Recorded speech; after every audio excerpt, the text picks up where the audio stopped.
Good evening, everybody, and welcome to the YouTube channel of Holly Education Point. Friends, Holly Education Point के इस YouTube channel में आपका स्वागत है।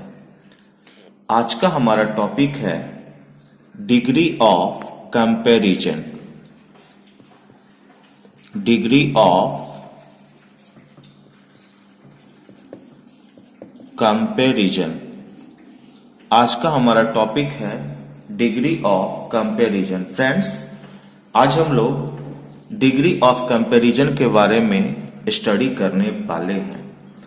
सो at first I would like to tell you, मैं आपको बताना चाहूंगा कि जो डिग्री ऑफ कंपैरिजन होता है इसको हम लोग एडजेक्टिव चैप्टर के अंदर में पढ़ते हैं और कहीं कहीं पे एडवर्ब में भी देखा गया है। एडवर्ब यानी कि डिग्री ऑफ कंपैरिजन को एडजेक्टिव और एडवर्ब चैप्टर के अंदर में पढ़ा जाता है। It means that it is a study under the chapter adjective of quality and quantity and adverb of manner and degree of time. So let us study, चलिए study करते हैं डिग्री ऑफ कंपैरिजन को। Then at first I would like to tell you, सबसे पहले मैं आपको बताना चाहूंगा कि every adjective and adverb can be written in one of 3 degrees. Every adjective and adverb, जो भी एडजेक्टिव एंड एडवर्ब के अंदर में हम लोग डिग्री ऑफ कंपैरिजन को स्टडी करते हैं उसको can be written in one of 3 degrees. 3 degrees में लिखा जा सकता है। First one is positive. First one is positive degree. Second one is comparative degree. Second one is comparative degree and third one is superlative degree. Superlative degree। तो degree of comparison को हम लोग 3 part में categorise करके पढ़ेंगे। Positive degree, comparative degree and superlative degree. तो चलिए सबसे पहले ये तीनों को हम लोग थोड़ा थोड़ा सा लाइटली जान लेते हैं और उसके बाद हम लोग पॉजिटिव डिग्री को पढ़ेंगे, फिर कंपैरेटिव, फिर superlative. Then if I talk about positive degree, अगर मैं पॉजिटिव डिग्री की बात करूं तो दिस ऑफर्स नो कंपैरिजन। मैं अभी 2 को हटा ले रहा हूं और पॉजिटिव पे थोड़ा सा डिस्कस ले रहा हूं। बोल रहा है कि दिस ऑफर्स नो कंपैरिजन, है ना। This offers no comparison, it just tell us about the existence of quality. ये क्या करता है, हम लोगों को बताता है एग्जिस्टेंस के बारे में। क्या बताता है? एग्जिस्टेंस ऑफ क्वालिटी के बारे में। ये क्या हम लोगों को बताता है? एग्जिस्टेंस ऑफ क्वालिटी के बारे में बताता है। फॉर एग्जाम्पल, अगर मैं बात करूं एग्जाम्पल का, देन इसका एग्जाम्पल होगा, जैसे अगर मैं बात कर लूं, लिखो डिफिकल्ट। एक वर्ड है डिफिकल्ट। तो ये जो है अपने किस फॉर्म में है? पॉजिटिव फॉर्म में है। ठीक है। उसी प्रकार से फैट एडजेक्टिव है और पॉजिटिव फॉर्म में है। स्मॉल एडजेक्टिव है और पॉजिटिव फॉर्म में है। बिग एडजेक्टिव है और पॉजिटिव फॉर्म में है। उसी प्रकार से अब मैं बात करूं स्लो, है ना, एडजेक्टिव है और पॉजिटिव फॉर्म में है। ब्यूटीफुल एडजेक्टिव है और पॉजिटिव फॉर्म में है। तो ये सारे एडजेक्टिव के वर्ड हैं जो पॉजिटिव फॉर्म में है ना, और ये कंपैरिजन को शो नहीं करते हैं, just tell us about the existence, ये हम लोगों को एग्जिस्टेंस के बारे में बताते हैं। Now it is time to know comparative degree. अब थोड़ा सा हम लोग समझते हैं पहले कंपैरेटिव डिग्री के बारे में। किसके बारे में समझते हैं? कंपैरेटिव डिग्री के बारे में। कहता है कि this compare two things to show which has the lesser और ग्रेटर डिग्री ऑफ क्वालिटी। ये हम लोगों को दो व्यक्ति या दो वस्तुओं के बीच में तुलना करने के लिए बताता है। या तो वो दो ऑब्जेक्ट होना चाहिए, ठीक है, या तो वो क्या होना चाहिए, दो ऑब्जेक्ट या थिंग्स होना चाहिए, या तो वो दो पर्सन होना चाहिए, है ना। तो दो व्यक्ति और दो वस्तुओं के बारे में तुलना हम लोग कंपैरेटिव डिग्री से करते हैं। ओके, दो व्यक्ति और दो वस्तुओं के बारे में तुलना करना हो तो क्या करते हैं? कंपैरेटिव डिग्री का यूज करते हैं। और ये बताता है हम लोगों को कि कौन सा वो दो व्यक्ति और दो के बीच में जो तुलना करेंगे तो कौन सा लेजर है और कौन सा ग्रेटर है, कौन सा लेजर है और कौन सा ग्रेटर है।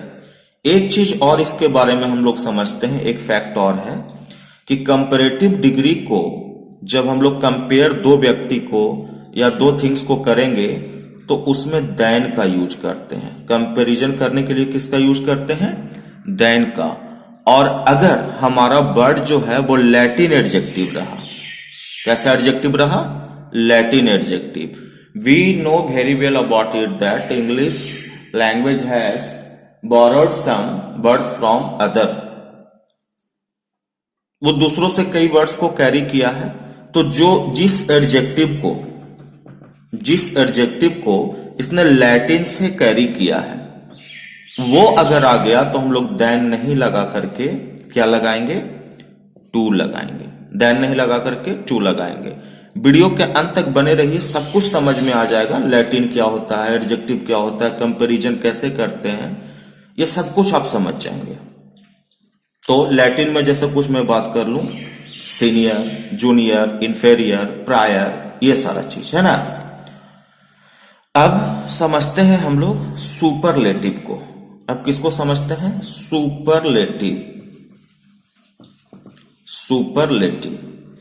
सुपरलेटिव क्या होता है कि अगर आपको कंपैरिजन करना है मोर देन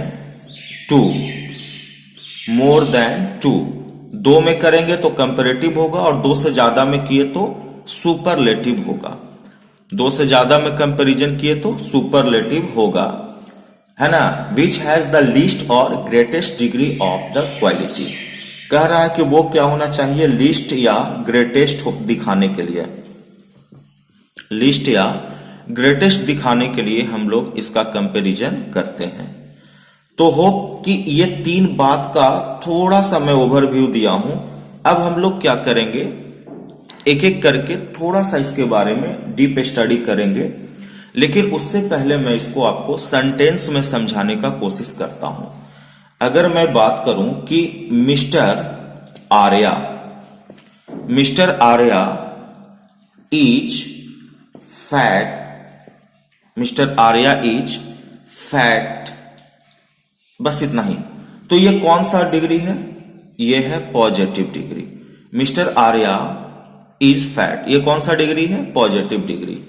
बट मैं मिस्टर आर्या को कंपेयर कर दूं किसी से, Mr Arya is fatter than Mrs Arya. Mr Arya जो है वो फैटर है, किससे? मिसेज आर्या से। तो दो व्यक्ति के बीच में हम लोग कंपैरिजन करती है। जब दो व्यक्ति के बीच में कंपैरिजन करते हैं तो हमारा जो एडजेक्टिव है यहां पॉजिटिव में यूज हुआ और यहां हमारा कैसा यूज हो गया? कंपैरेटिव में। कंपैरेटिव में एडजेक्टिव यूज हो जाता है और Mr Arya is fatter than Mrs Arya, ये दो व्यक्तियों के बीच में कंपैरिजन हो गया। थोड़ा सेंटेंस में समझ रहे हैं हम लोग, है ना। और मैं एक और बात किया था कि यदि ये क्या हो जाए? मोर देन टू हो जाए। मोर देन 2 हो जाए। तो Mr Arya is the fattest of all. सभी में मिस्टर आर्या जो है वो सभी में क्या है, मोटे हैं, फैटेस्ट है। तो यहां पे हमने कंपैरिजन किया ऑफ ऑल, तो मोर देन 2 हो गया। क्या हो गया, मोर देन 2। वही मैं आप लोगों से बता रहा था कि अगर दो के बीच में कंपैरिजन है तो कंपैरेटिव डिग्री, मोर देन 2 है तो सुपरलेटिव डिग्री। तो ये सेंटेंस में थोड़ा सा एग्जांपल देखा हम लोगों ने, ऐसे होता है। चलिए अब हम लोग बात करते हैं सीधा, थोड़ा सा डीप स्टडी करते हैं पॉजिटिव को, पॉजिटिव डिग्री को थोड़ा सा हम लोग यहां पे डीप स्टडी करने वाले हैं। होप कि आपको समझ आ रहा होगा। तो इसको अगर थोड़ा सा डीप स्टडी करना चाहेंगे तो देखिए यहां पर मैं आपको सिखाऊंगा 6 प्रकार से कंपैरिजन करना पॉजिटिव डिग्री के अंदर में। कैसे? तो फर्स्ट वन, सबसे पहले आप लोगों को सीखना कंपैरिजन ऑफ इक्वलिटी। क्या सीखेंगे हम लोग? Comparison of equality, comparison of equality. फिर हम लोग सीखेंगे जब क्या हो, इक्वलिटी का कंपैरिजन हो, समानता का कंपैरिजन हो, तब कैसे करेंगे। और अगर हो जाए फिर कंपैरिजन ऑफ इनइक्वलिटी, फिर क्या हो जाए, इन इक्वलिटी, असमानता हो जाए। जब दो व्यक्ति के बीच में समानता हो तो कैसे कंपैरिजन करेंगे, दो व्यक्तियों के बीच में असमानता हो तो कैसे कंपैरिजन करेंगे। फिर हम लोग सीखेंगे वेरी फ्यू, थर्ड नंबर में सीखेंगे वेरी फ्यू। जब वेरी फ्यू लगा रहे तो कैसे कंपैरिजन करेंगे। और उसके बाद हम लोग सीखेंगे कंपैरिजन करना कि जब नो अदर रहता है तो क्या चेंजेज आता है। नो अदर से कंपैरिजन करना हम लोग 4 नंबर में सीख लेंगे, है ना। नो अदर हम लोग यहां पे किससे करेंगे, नो अदर से करेंगे, ठीक है। उसके बाद हम लोग सीखेंगे 5 नंबर में कंपैरिजन करना, वो होगा कॉन्सील्ड कंपैरिजन। क्या होगा, concealed comparison.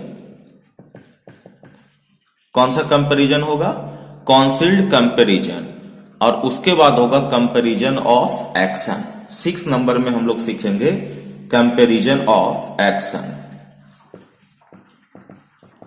Comparison of action. ये 6 सीखने के बाद होप कि आप पॉजिटिव डिग्री के कंपैरिजन को अच्छे से समझ जाएंगे। तो चलिए सबसे पहला जो मैं आपको बताया था वो था comparison of equality, comparison of equality. इसको सीखते हैं।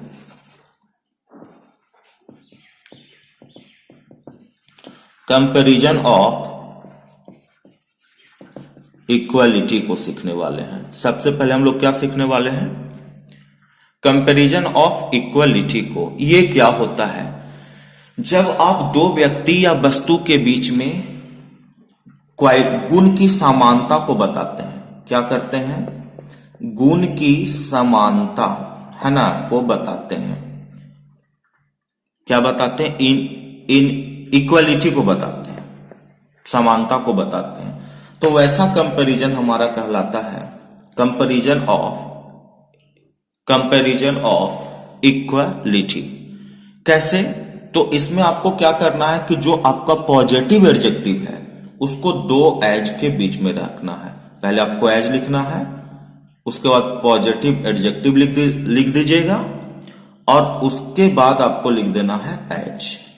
यानी कि 2 एज के बीच में हम लोगों को किसको, पॉजिटिव एडजेक्टिव ही रखते हैं। ये बात भी हम लोग यहां पे सीखेंगे। अगर मैं कुछ एग्जांपल लेना चाहूं तो Mr Arya is as tall as Mrs Arya. Mr Arya is as tall as Mrs Arya. Mr Arya उतना ही लंबे हैं जितने की मिसेस आर्या। मिस्टर आर्या उतना ही लंबे हैं जितने की मिसेस आर्या। तो हमने क्या दिखाया? समानता दिखाया।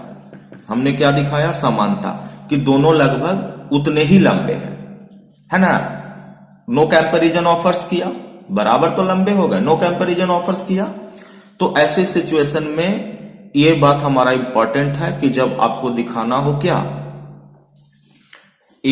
जब आपको दिखाना हो इक्वलिटी दिखाना हो, तो आप दो एज के बीच में पॉजिटिव डिग्री को रखें। होप कि ये चीज आप समझे होंगे। चलिए सेकंड नंबर में आते हैं और सेकंड नंबर हमारा क्या है वो जान लेते हैं। क्या है सेकंड नंबर हमारा? Comparison of inequality.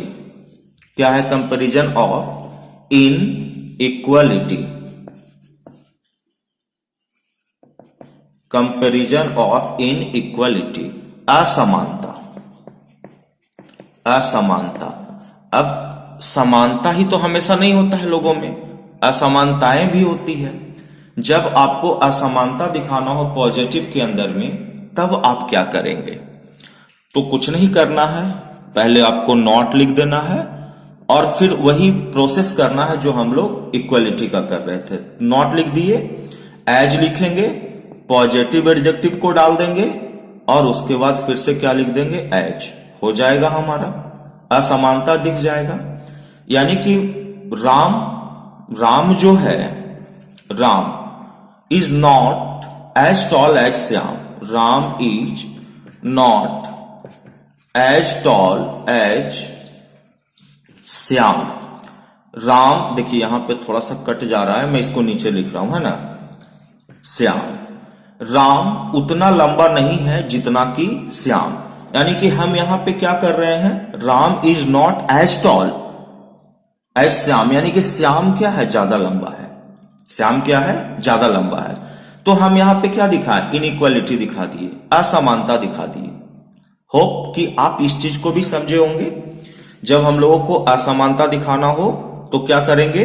Not, as के बाद पॉजिटिव एडजेक्टिव, फिर से एज को लिखेंगे। Ram is not as tall as Shyam, या Mr Arya is not as tall as Mrs Arya. Mr Arya is not as slow as Mrs Arya, है ना। कुछ भी कुछ एक लेकर के करते हैं। थर्ड नंबर में मैं आप लोगों को बोला था कि हम लोग थर्ड नंबर में सीखेंगे वेरी फ्यू। क्या सीखेंगे? Very few. वेरी फ्यू से कंपैरिजन कब करते हैं हम लोग? वेरी फ्यू का मतलब होता है कम, थोड़ा, है ना। थोड़ा, कम। फ्यू का मतलब कम, थोड़ा। तो किसी चीज को कम दिखाना हो, थोड़ा दिखाना हो नंबर में, तो हम लोग फ्यू का, वेरी फ्यू का यूज करते हैं यहां पे। जैसे बहुत ही कम लड़के उतना तेज है, या बहुत ही कम लड़कियां उतना तेज है जितना कि राधा, या बहुत ही कम लड़कियां उतना सुंदर है जितना कि सीता। तो यहां पे हम लोग को किस बात पे ध्यान देना है? तो सबसे पहले आप लिख दीजिए very few. Very few, focus किस बात पे करना वो समझते हैं। वेरी फ्यू लिख दिए।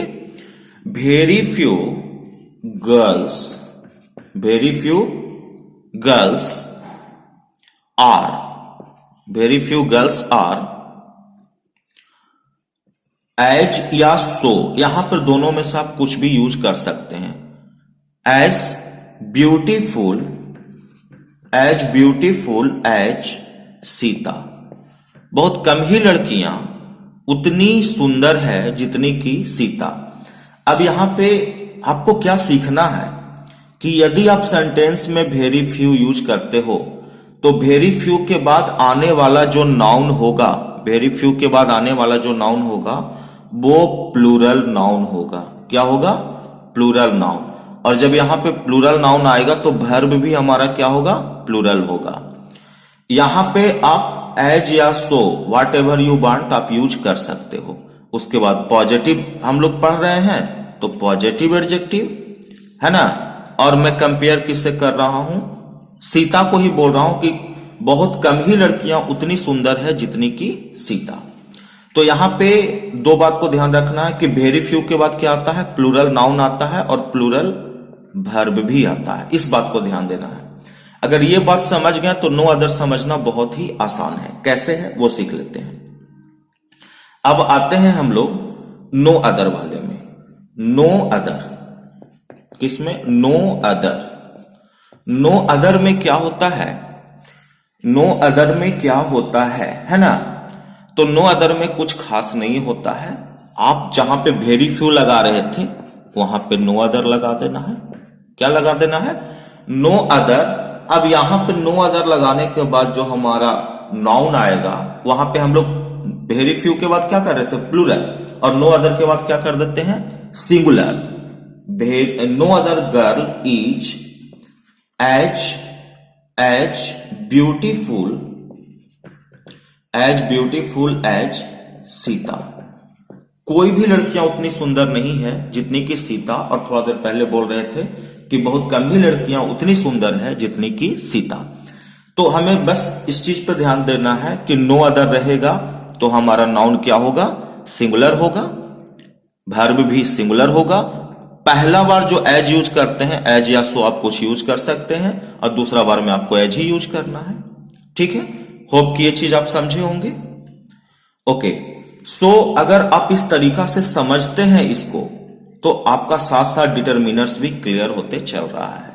चलिए move to the next point. और नेक्स्ट, हाँ, इसमें यदि आपको क्या यूज करना हो, नो अदर या वेरी फ्यू में अगर आप यूज कर लेते हैं टाइम, जगह को बताना हो या आप क्या बता सकते हैं, जगह बताना हो या कुछ और बताना हो तो ऑफ और इन का यूज करते हैं। क्या यूज करते हैं? ऑफ और इन का। जगह के लिए इन, जगह के लिए क्या यूज करेंगे? इन का प्रयोग करेंगे, है ना। तो क्लास में बहुत कम ही लड़कियां उतनी सुंदर हैं जितनी कि सीता, तो इन क्लास कर लेंगे। चलिए नेक्स्ट बात करते हैं। और नेक्स्ट मैं आप लोगों से कमिटमेंट किया था सिखाने के लिए कॉन्सिल्ड कंपैरिजन। कॉन्सिल्ड कंपैरिजन। कैसा कंपैरिजन? कॉन्सिल्ड कंपैरिजन मतलब कि हिडन। अगर कोई चीज छिपा हुआ कंपैरिजन आपको दिखाना है तो उसको हम लोग दिखाते हैं कॉन्सिल्ड कंपैरिजन से। और इसमें आपको दिखाना है नॉट ऑल दैट। क्या लिखना है? Not all that plus adjective डालना है। प्लस क्या डालना है? Adjective. Not all that plus adjective. चलिए देखते हैं कैसे कर पाते हैं हम लोग। वह उतनी अच्छी नहीं है। वह उतनी अच्छी नहीं है तो she is not all that she is not all that good. She is not all that good. वह उतनी अच्छी नहीं है। मैंने क्या किया? हिडन कंपैरिजन दिखाया। मतलब कि वह अच्छी नहीं है कहना चाहते थे तो she is not all that good या she is not all that beautiful, she is not all that intelligent, है ना। तो ऐसा जो कंपैरिजन होता है उसको हम लोग कॉन्सिल्ड कंपैरिजन कहते हैं। सब्जेक्ट, ऐसा कंपैरिजन करने के लिए सबसे पहले हम लोग सब्जेक्ट डालेंगे, वर्ब डालेंगे और ये वाला बात याद रखेंगे, नॉट ऑल दैट के बाद एडजेक्टिव डाल देंगे, हो जाएगा। चलिए तो कॉन्सिल्ड आप लोगों ने सीख लिया। पॉजिटिव के अंदर इतना चीज आप लोगों को सीखना था। चलिए अब हम लोग जानते हैं comparison of action. Comparison of action को जानते हैं। कोई दिक्कत नहीं, कोई दिक्कत नहीं, है ना। कंपैरिजन ऑफ एक्शन ये क्या होता है? एडवर्ब के अंदर में इसको देखते हैं हम लोग। कंपैरिजन ऑफ एक्शन को, कार्यों को कंपैरिजन करना है तो आप दो तरीके से कर सकते हैं। एक तो आप जेरंड से कर सकते हैं, एक तो आप जेरंड लगा करके कर सकते हैं, यानी कि जब वर्ब में आप आईएनजी लगा करके उसको सब्जेक्ट बना देते हैं तो जेरंड के रूप में फंक्शन करता है। दूसरा इन्फिनिटिव से, है ना। इन्फिनिटिव यानी टू से आप एक्शन को दिखा सकते हैं। चलिए दोनों को देख लेते हैं, दोनों को क्या कर लेते हैं, देख लेते हैं कैसे हम लोग कर सकते हैं या कैसे कर पाते हैं। तो कह रहा है कि writing is as easy as reading. Writing is as easy as reading. लिखना उतना ही आसान है जितना कि पढ़ना। तो यहां पे हम लोग एक्शन को दिखाएं, लिखना और पढ़ना दोनों एक्शन है। एक्शन में दिखाने के लिए इस तरीका से दिखाते हैं। पहले जेरंड बनाए इसको, वर्ब को, सेम प्रोसेस, वर्ब लिखे, ये सब्जेक्ट बन गया, ये वर्ब बन गया, और एज ऐसा कर लिए, कोई दिक्कत नहीं। टू से कैसे करेंगे इसी चीज को हम लोग देखते हैं। टू से करने के लिए क्या करना होगा, तो टू से करने के लिए सबसे पहले आप सब्जेक्ट के रूप में इट लिख लीजिए, इज डाल दीजिए। It is as easy to write, बन गया हमारा, टू राइट लिख दिया तो इन्फिनेटिव बन गया। It is as easy to write as read, ठीक है। इन्फिनेटिव से यहां हम लोगों ने दिखा दिया। तो इस तरीका से पॉजिटिव डिग्री आपका यहां पे फिनिश हुआ है ना। वीडियो काफी लंबा हो गया है, जिसके कारण मैं इसका पार्ट 2 लाऊंगा, कंपैरेटिव का पार्ट 2 लाऊंगा। तो होप वीडियो अच्छा लगा हो तो लाइक, शेयर और सब्सक्राइब करें, और मिलते हैं नेक्स्ट वीडियो में बहुत जल्द। Thank you for watching this video.